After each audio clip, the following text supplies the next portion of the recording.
What's up, everyone? I'm Coach D. Hey, if you like my content, please like, please comment, please share this video with one person. And as always, please hit that subscribe button. We're on the road to 200,000 subscribers, and I really do appreciate you guys. So, as always, this page brings you all the FAFOs. We've brought you white people, black people, women, farmers who fucked around and found out. And now we're going to bring you a member of Congress who fucked around, who is now finding out, but he's being delusional and in denial.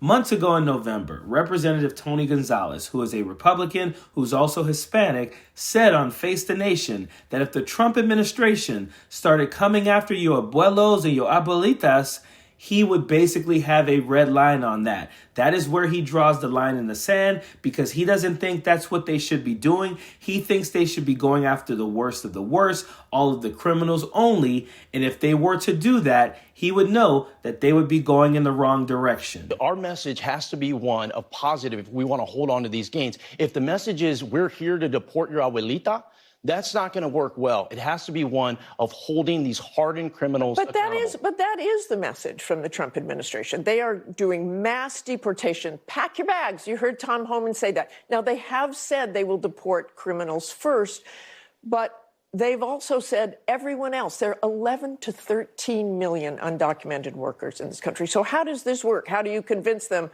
to let people who are picking fruit stay? Now, I don't exactly see it the exact same way. Months ago, I reached out to ICE and I asked for empirical data on how many convicted criminals are in our country. The number is hundreds of thousands. More than 600,000. It's absolutely mind-boggling. So how do you even round them up? How do you have the manpower to even do that? That's where we need to focus. We need to focus. I'm talking about the convicted criminal aliens that keeps all Americans safe. Now, back then, when Tony Gonzalez was saying that, we made a video where we said, this guy is losing his mind if he hasn't heard Donald Trump say mass deportations now. Tom Homan was out there saying, oh, we're only going after the criminals and so forth and so on. But then one time he slipped up and he admitted, actually, if you're here and you have overstayed your welcome, didn't fill out paperwork, anything like that, we're coming after you. So Tony Gonzalez was being delusional back when he said that won't happen and I'll draw a red line there. And now he's completely in denial. We're now in June.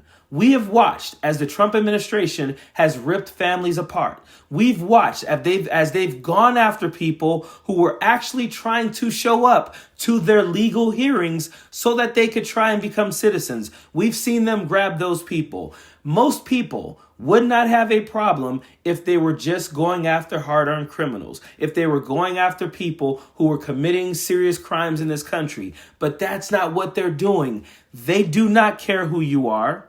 They're going after everyone. They don't care if you've been living here for 20 years, working a job, doing things the right way. They don't care if you married someone who's American and now you have American kids. They don't care. They're saying, take your damn kids with you.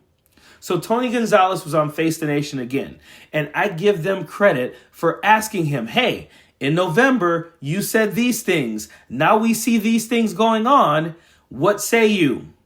Tony Gonzalez, again, is in denial because his answer tells you he's not paying attention to what's actually going on right in front of his eyes. You said back in November the administration would fail if it began going after non-violent migrants. You said if the message is we're here to deport your abuelita, this is not going to work well. You heard our reporting. People are getting arrested going to court appearances, trying to abide by the law. We have these cases of, for example, a 19-year-old high schooler on his way to volleyball team practice in Massachusetts, arrested because his student visa had expired. An Afghan soldier in Houston who used to guard American soldiers at bases with 8 kids to his name, arrested even though he entered this country with legal status. Are these people the worst of the worst?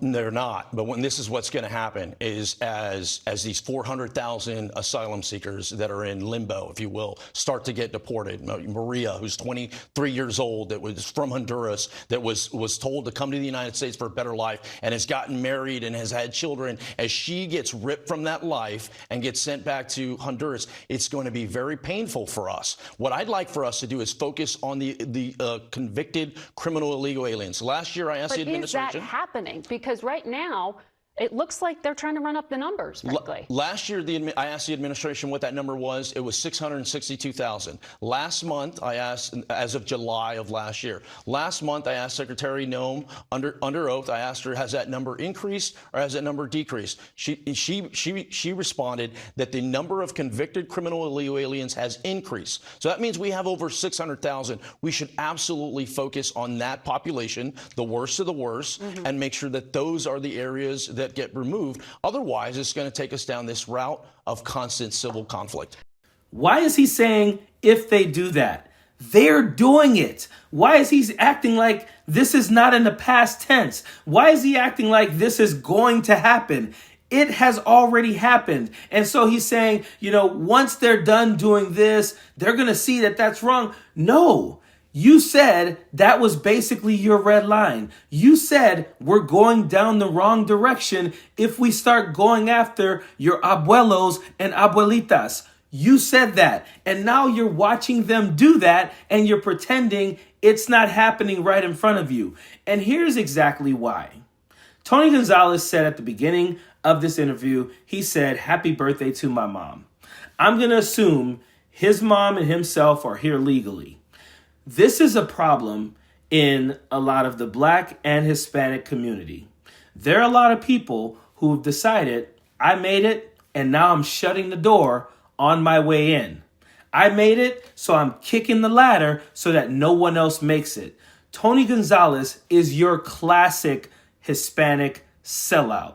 People in the community hate people like him because he will go in there and he will speak Spanish to these people. He will talk to them like he cares about them. But the only thing he cares about is their vote.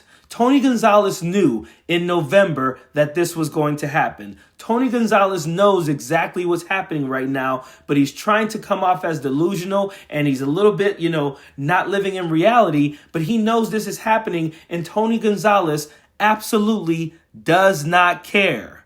He is one of those people who shut the door, who kicked the ladder down. He looks down on people who look like him, who sound like him, who come from the same background as him. This is what we see in the Republican Party. When you are a Black or Hispanic Republican, this is what you have to do. You have to sit there and you got to take the racism. You got to put up with it because what's most important to Tony Gonzalez is lining his pockets and staying in power. And the way he stays in power is by duping Hispanic people into believing that he cares for them so they can vote for him and vote for the Republican Party. And then he turns his back on them when it matters the most. I hate these kind of people. Period. Don't want no enemies or ops. Envy in their heart, I tell them stop. Vacation on the yacht.